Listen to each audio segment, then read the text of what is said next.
Next we have Chitra Nagarajan. Chitra is the Director of Gender Action for Peace and Security. She also engages in feminist activism, serving on the management committee of Southall Black Sisters and being one of the founder members of Black Feminists, Women's History Month and Go Feminist.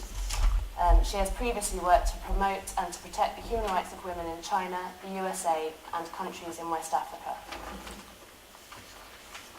Good afternoon, everyone. It's fantastic to see and meet so many of you here this weekend. Can everyone hear me? Is that all right? Okay, cool. Thank you so much for asking me to speak on this panel. I really welcome the opportunity to connect conversations that we've had throughout this weekend about feminist activism happening in this country with what's happening globally, focusing particularly on women's rights activism in areas affected by violent conflict and what activists living in the UK can do to help and stand in solidarity. First of all, let me start by saying, I think it's clear to us all here that there's no country in the world which is a model of perfection when it comes to gender equality. Case in point, can you see that? Does anybody remember what happened in the UK last year with the discussions and the negotiations over the coalition agreement, where there was no woman present on that, and the coalition came up with a proposal for an anonymity of rape dependence, or dependence in rape trials. There's also no civilised nation when it comes to violence against women. As Kofi Annan, the then UN Secretary General, said back in 2005, half of humankind lives under this threat in every continent, country and culture, regardless of income, class, race or ethnicity.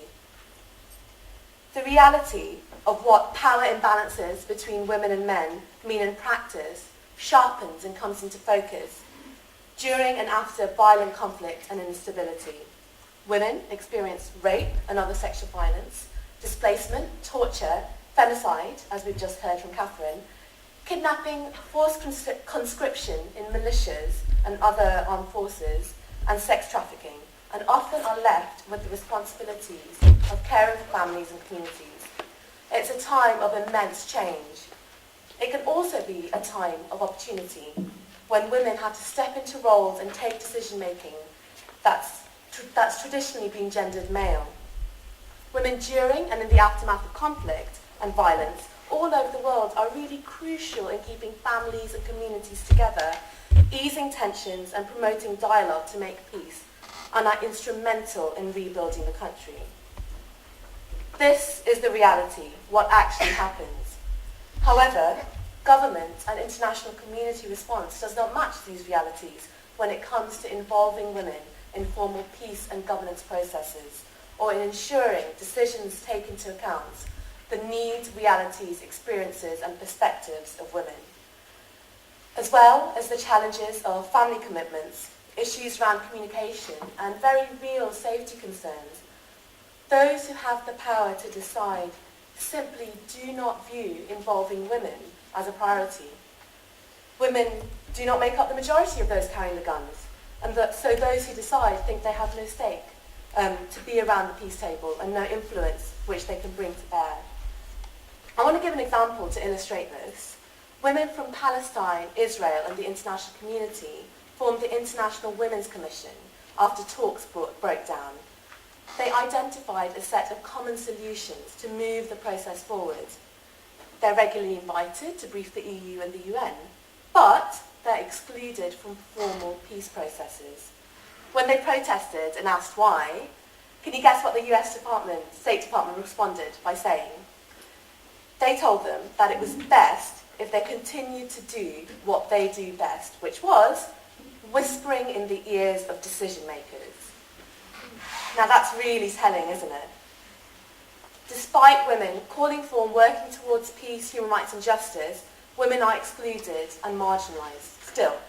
In the past 25 years, only 1 in 40 signatories to peace agreements have been women. Only 16% of peace agreements concluded between 1990 and 2010 even mention the word women. And of these 16% that mention women, they mention them to restrict their rights and say what women can and can't do. This is not a coincidence. If you're not at the table, does anybody know where you are? You're not at the table, you're on the menu, yes. When women are marginalised and excluded from power, women's needs are not only ignored, but the realisation of their rights are in jeopardy. Women experience conflict and its aftermath differently from men. And not only does this need to be fully integrated into decisions made, but women have to be included in the process. Quite simply, women have the right to equal participation and must be involved in making decisions that will determine their future and that of their communities and country. You simply cannot build peace leaving half the people out. Two cases where women have taken action are Liberia and Northern Ireland. How many of you here saw Pray the Devil Back to Hell earlier on? It's an amazing film, isn't it? For those of you who don't know, thousands of women mobilised onto the streets of Monrovia demanding peace and no more war as part of the Liberian Mass Action for Peace. Not only did they manage to bring the warring parties to the peace table, but when talks looked like they were about to break down, they actually barricaded them in until they came to an agreement. That's amazing, isn't it? Can you imagine we're feminists in the UK doing that? Mediators really credit them as being instrumental in ensuring agreement was reached. Not so far from us here in Birmingham, the women of Northern Ireland also took action. The only way to get to the peace table was to get seats in the election. So guess what they did? They formed a political party, the Northern Ireland Women's Coalition, and won the seats. The coalition included Catholic and Protestant women, which meant that they were able to speak to all the sides involved and ease tensions when the going got a bit tough. They took on this role as mediators, and they also held all the parties to account when it came to delivering on commitments around women's rights. And we know that it's not perfect in Northern Ireland, but what it is really due to women's rights activists. In addition, women's rights activists in Nepal right this moment are holding a vigil outside Parliament that's lasted for 3 months now, calling for a women-friendly constitution. I could continue for the rest of the day giving examples of these amazing women taking action to bring about and consolidate a peace that has real meaning for both women and for men. But before I do that, and I think if you want to know more, just come and talk to any of us outside in our stall, I just want to address one of the things that come up when we talk about women's rights internationally, which is that it's something that's imposed on cultures where traditions and culture are different. This is a complete misinterpretation of history. Activism, women's rights activism, has been flourishing everywhere in the world for centuries. Europe and North America do not own women's rights. There is so much that feminist activists in the UK can learn from their sisters elsewhere, so please let's not talk about imposing our values. If there is such a thing as British values when it comes to gender equality and violence against women, I'm sure I'm among people here who would agree with me that this is not something of which to be proud of anyway. Now, I'm going to show you a brief video that explains a little bit about what we're talking here.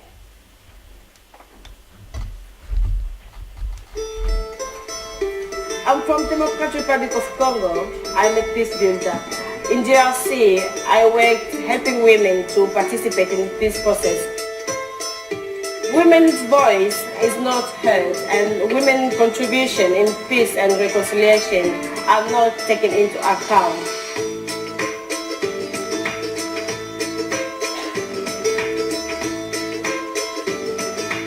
These are some of the things that women facing in the conflict area.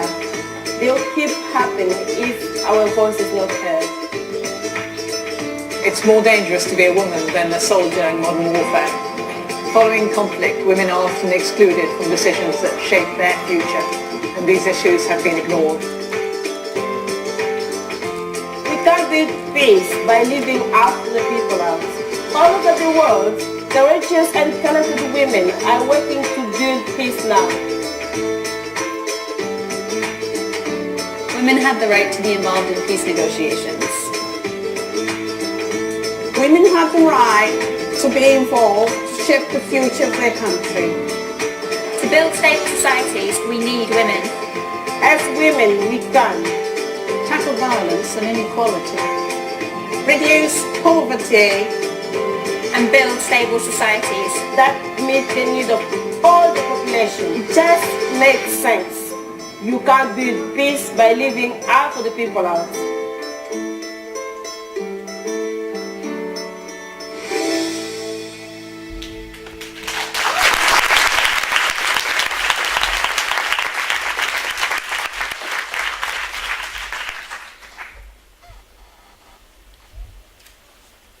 And if you want to watch that video again or share it with friends, you can do so by looking at our YouTube channel. Just Google No Women No Peace campaign video YouTube and it'll come up. Now let me finish by briefly telling you about GAPS, Gender Action for Peace and Security, and our campaign No Women No Peace. We're a network of organisations which promote and protect women's rights in conflict by making sure UK development, defence and foreign policy addresses the needs of women as well as men. We run No Women No Peace, which is a public campaign calling on the government to honour its commitments to women in conflict. As those of you who attended our workshop earlier, spoke to one of us last night at the party, or stopped by our stall throughout the weekend will know, we're focusing on Afghanistan in the coming months. It's really a crucial time for women in Afghanistan at the moment. Progress has been made in the past 10 years, but women still continue to suffer discrimination and violence. The international community is planning on withdrawing from Afghanistan by 2014. The talks and negotiations that are taking place right now will determine the future for women. The UK has a lot of influence here. When the UK and US entered Afghanistan back in 2001, they did so. One of the things that they said was that they would deliver for women living there. We really believe that they have to ensure women's rights are realised, that they're central discussions about the future, and that women are included in all decision making that takes place. And we need you. We need you to take action, show the government that we hold them to the promises that they made to Afghan women. It's important that not only feminists in the UK educate themselves about feminist activism taking place all over the world, but also take action, to stand in solidarity. Every woman is important. And as feminists, we need to work to ensure women's rights and hold governments accountable. In the UK, yes, but also in other countries, especially when our government, when the UK government has a significant presence in those countries. Let's shift and broaden our horizons. Look up and see the interconnectedness of our world, of our feminist struggle all over the world. In Afghanistan, in DRC, in Nepal, in the UK, in all other countries. We have a massive public campaign planned for the autumn. If you haven't done so already, please come and see one of us. And my colleagues are here. Lee, Sarah and Kate, if you want to stand up. We've got sign-up sheets that you can sign, find out more about the campaign and what you can do. Please do stay in touch. You can sign up to receive campaign updates, other information that you can do. We've got workshops happening all over the country, and contact us by email, Twitter, Facebook, and also through our website. Let us show the UK government that people in the UK care about women's rights in Afghanistan.